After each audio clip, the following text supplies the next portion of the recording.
Oh. Fuck. Man. You ever just want to, like, not do what you're supposed to do and just listen to the Doors? That's me right now. Hi, guys. Welcome to Lee Reacts. Hope everyone's having a good day. I know I am. Hey, shout out Mr. Peter O'Neill and Associates. Thank you so much. Obviously, you're not watching this video. Maybe you are. I don't know. Maybe you're a fan. Maybe that's why you treated us so nicely. But, yes. We're good. We paid $100 in fines. See you later, bro. The last lawyer messed things up so badly that, like, we were looking at jail time when she walked away with the $100 fine.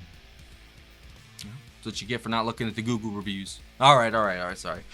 We're back with our weekly Hendrix video. We had 2 requests, actually, but they got blocked, so I have to do something else. So we're going back to Electric Ladyland, and this is the most, I guess, requested song I had from this album on the last video I did for it, and it is 1983, Merman I Turned Out to Be. No, 1983, A Merman I Should Turn to Be. So yeah, I was close. But this is, yeah, off of Ladyland. This is their only album to ever go #1. But this song itself, it has Chris Wood from Traffic on flute, Mitch Mitchell on drums, and Jimi Hendrix on guitars, vocals, and bass, and percussion, and he produced it. What? Come on, let's go. This is the longest song, too, I think, in their catalog, other than Voodoo, what did it say? Other than Voodoo Child, right? Come on. Yeah, this is their second longest one. And since I love you guys, we're gonna do it, obviously. And I want to hear it. I know today's like Member of the Month day, so I'm probably gonna play this at the end of it or the beginning of it. I don't know exactly, but I'm not missing Hendrix Thursday, bro. I don't care what day it is. Alright, Jimi Hendrix, 1983, A Merman I Should Turn to Be. Don't forget to like and subscribe, and I'll link my Jimi Hendrix playlist right there for you if you want to go watch something else. 3, 2, 1, go.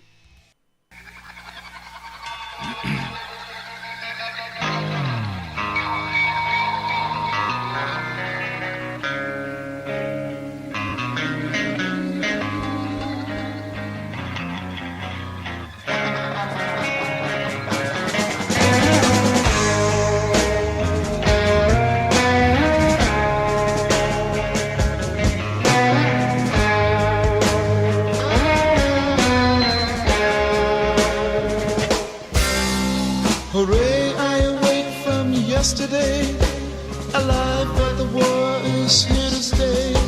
So my love, Katharina, and me desire to take our last walk through the noise to the sea. Not to die, but to be reborn, away from a land so battered and torn. Forever.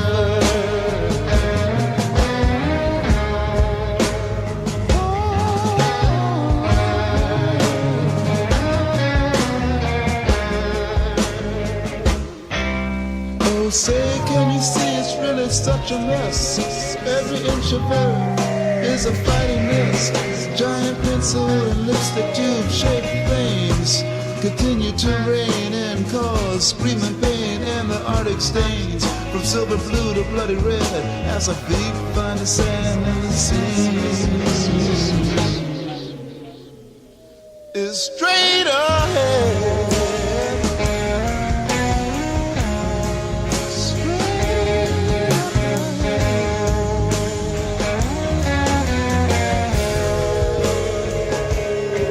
Well, it's too bad that our friend can't be with us today. Well, it's too bad. The machine that we built would never save us. That's what they say. That's why they coming with us today. And they also said it's impossible for a man to live and breathe underwater forever was a main complaint. And they also threw this in my face. They said, anyway, you know good and well, it would be beyond the will of God and the grace of the King. Grace of the King. All right, Mitch.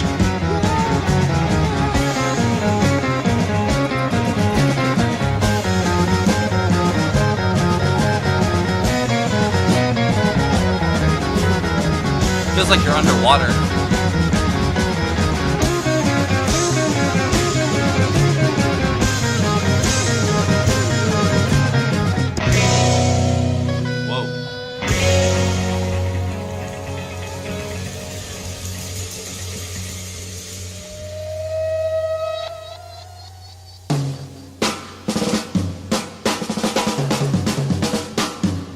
So my darling and I make love in the sand to salute the last moment. This song is trippy, bro.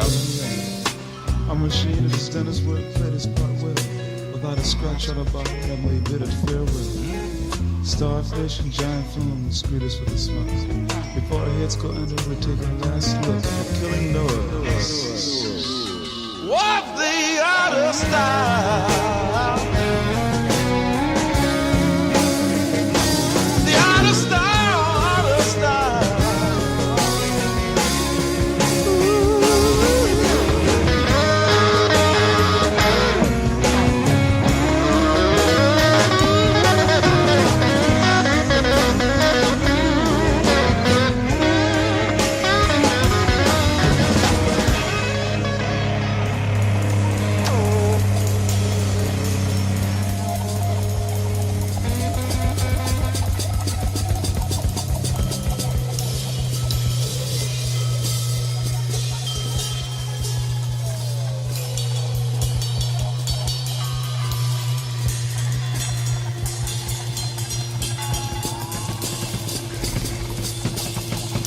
Bitch.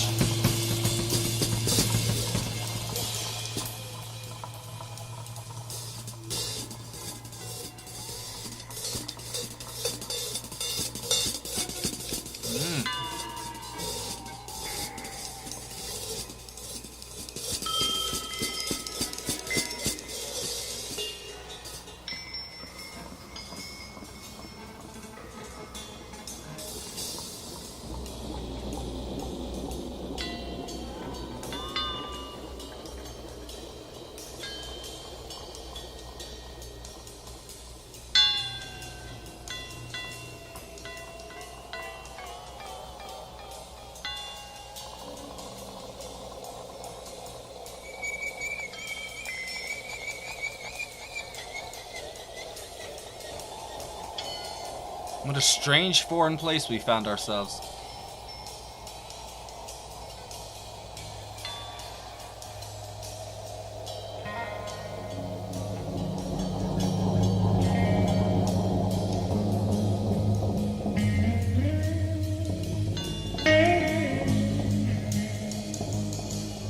Damn, it's already 6 minutes in? Jesus Christ. Thought it'd been like 2 minutes.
Absolutely sublime.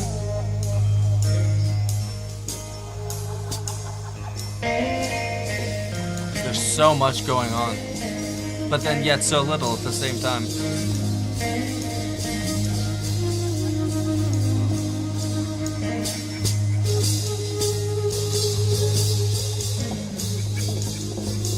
You can just get lost in this, bro. Oh my god.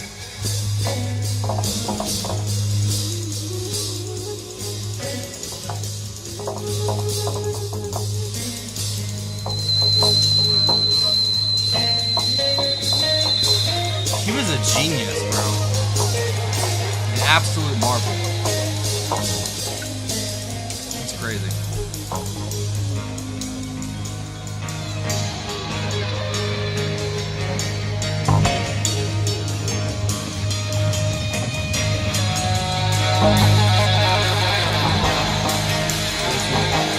Shine brightest.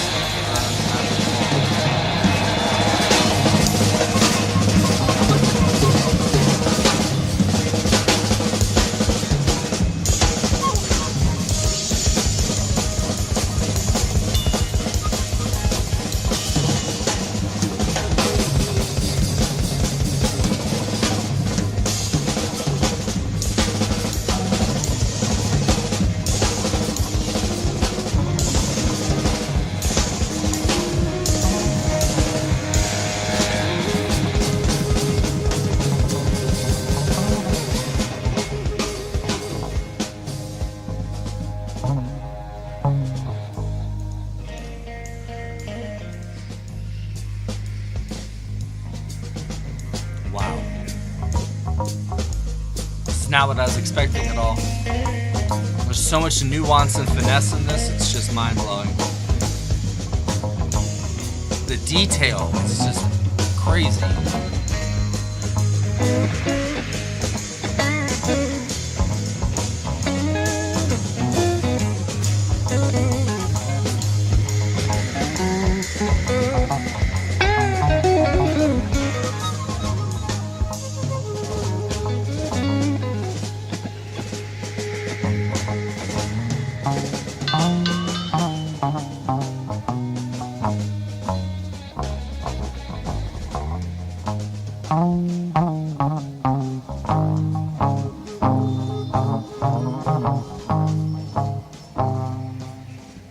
It's like standing on the beaches of some ancient, endless ocean.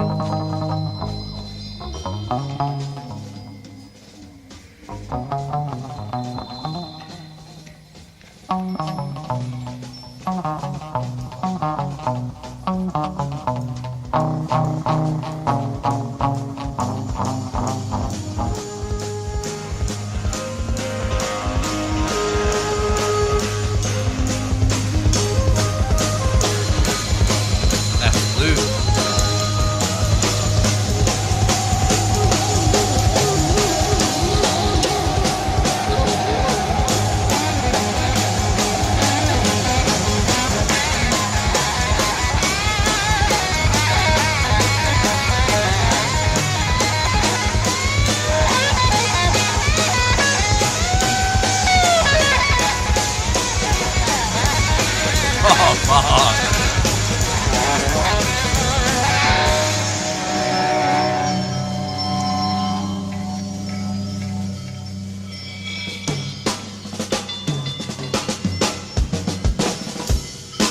Wow.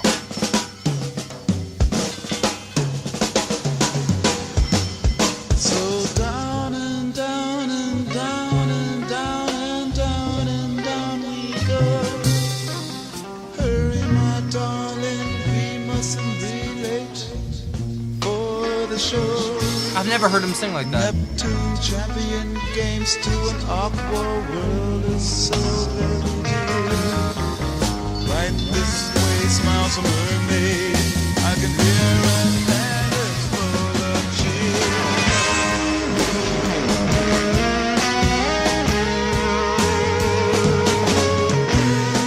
The land is full of cheer. I can hear her land is full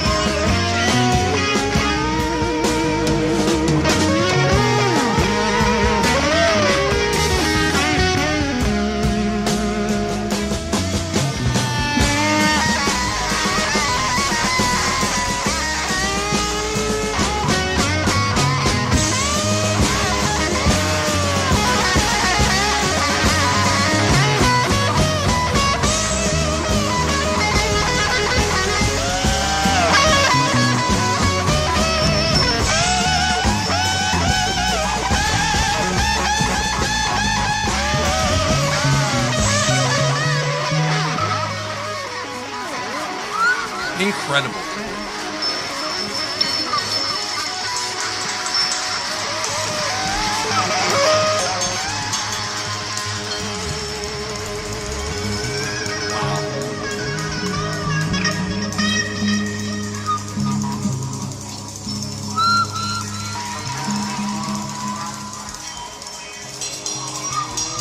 This doesn't end with some like howl or something, just some ancient dirge out into the ocean.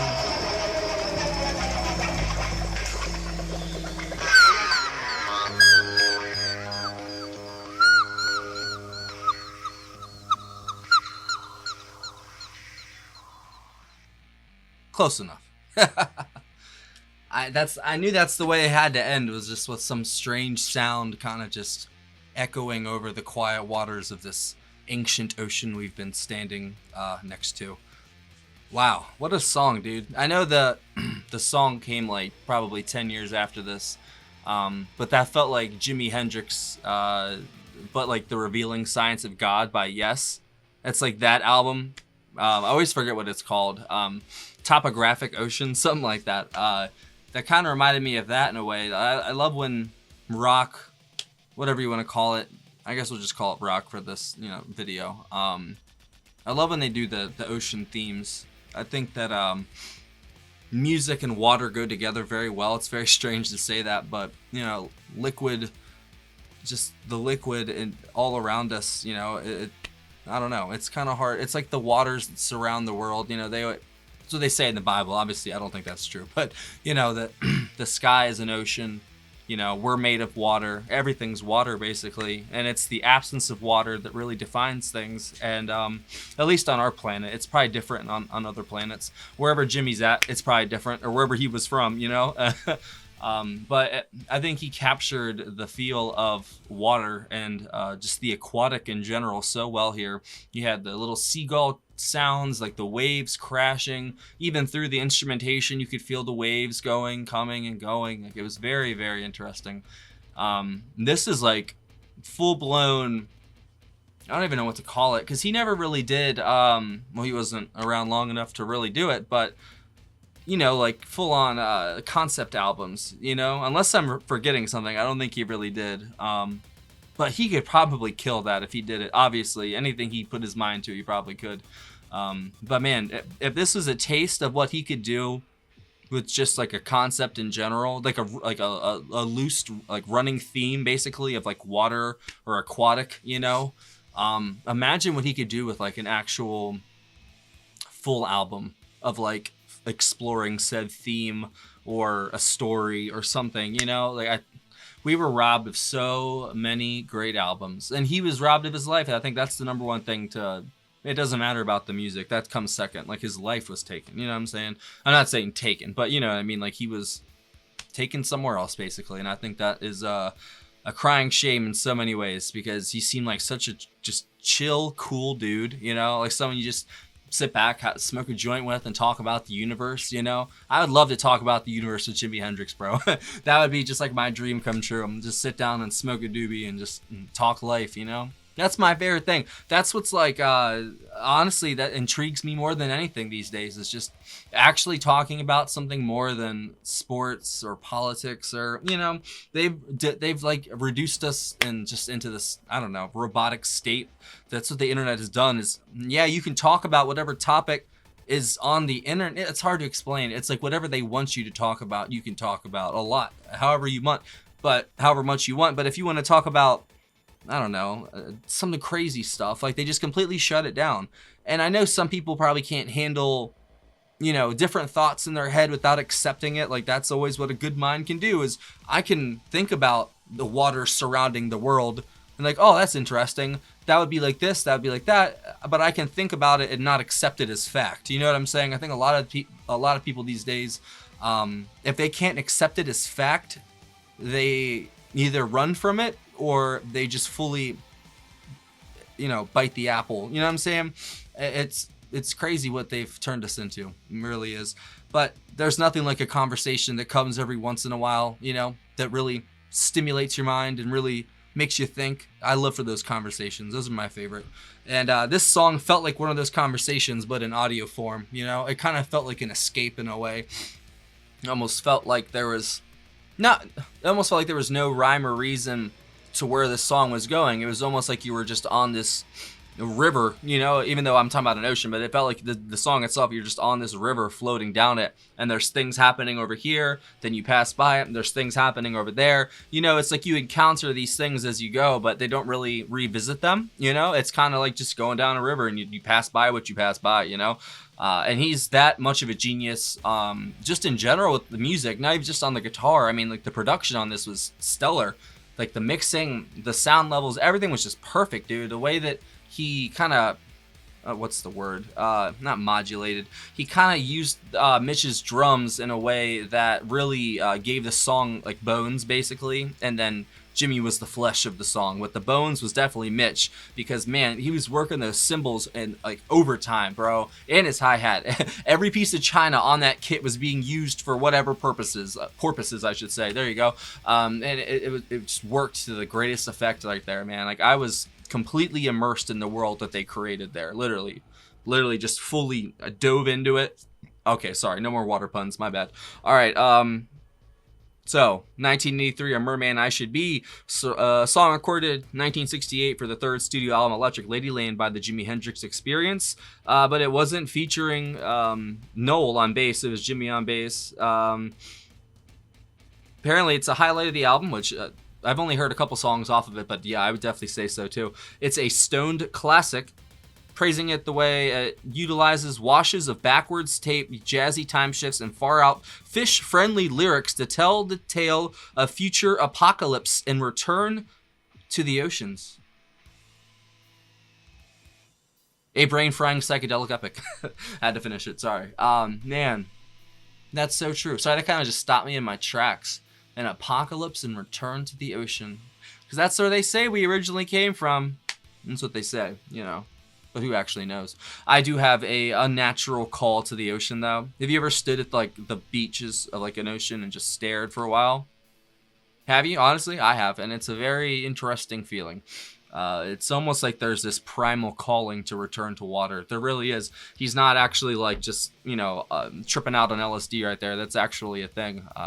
I've experienced it myself. I am a water brat. I'm from Maryland, so I sailed as a kid. You know, I did all kinds of stuff. You know, I've always been on the water, and there's something way more primal about being out on the water, because there's no one out there to save you, unless you're lucky. You know, unless you're very, very lucky. If you're out in the deep water, there ain't no one out there. Like, no one can hear you scream out there, bro. It's just endless water. It's terrifying, but I love it. You know, I've never been afraid of the ocean, but there's one point where it reached me, and I was just like, holy shit, if I fell off this boat right here, they would never find me. You know, I was on a cruise ship one time, and it's just like, you kind of realize that, you're like, whoa, I literally could swim for miles and days if I ever, and I would still not even be close, you know? It's just crazy to me.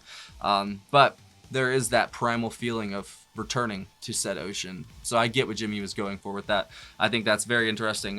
So it was Jimi on everything except for the drums and flute, basically. He did the guitars, vocals, bass, percussion, production, and mixing. So he might have been doing some of the China stuff I heard too, I don't know. Mitch Mitchell on the drums and Chris Wood on the flute.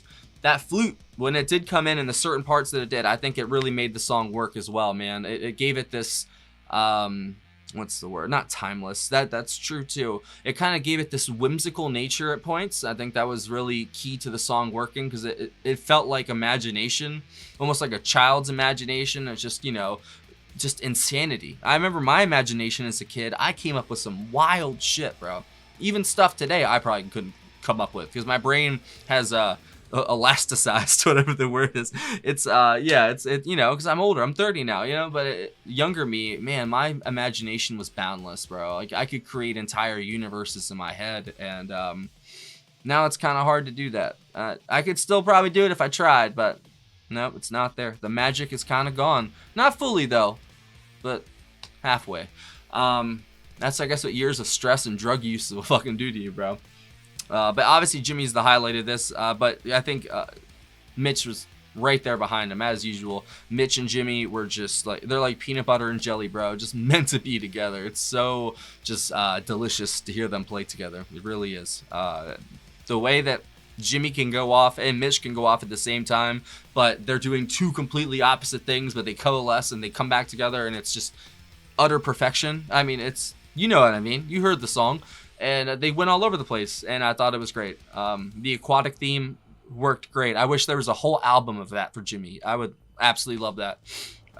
But yeah, the flute, great. Obviously, the drums are fantastic from Mitch, and then it's Jimi Hendrix. I don't have to say anything about the guitar. Obviously, it was great. I think he was very restrained here, actually. He didn't... it wasn't like a ferocious barrage of, I don't know, riffs or just soloing. This was a very carefully crafted and choreographed...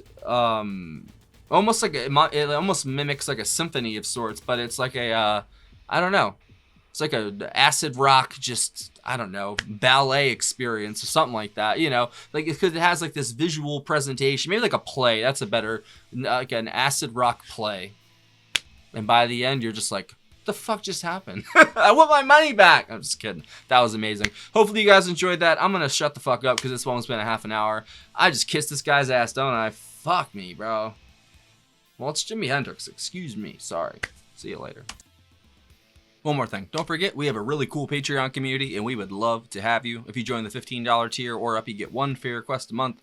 There's other amounts of tiers, too. If you want to do this amount, that amount, whatever you want. We got what you need. There's also a PayPal as well in the description if you want to send a tip or request in that way, but the PayPal requests can take up to like 2.5 to 3 months sometimes, so it's probably better to join Patreon because that's like a monthly... I'll make sure it happens that month. The PayPal ones, that's a different story. But thanks for watching. I'll see you later.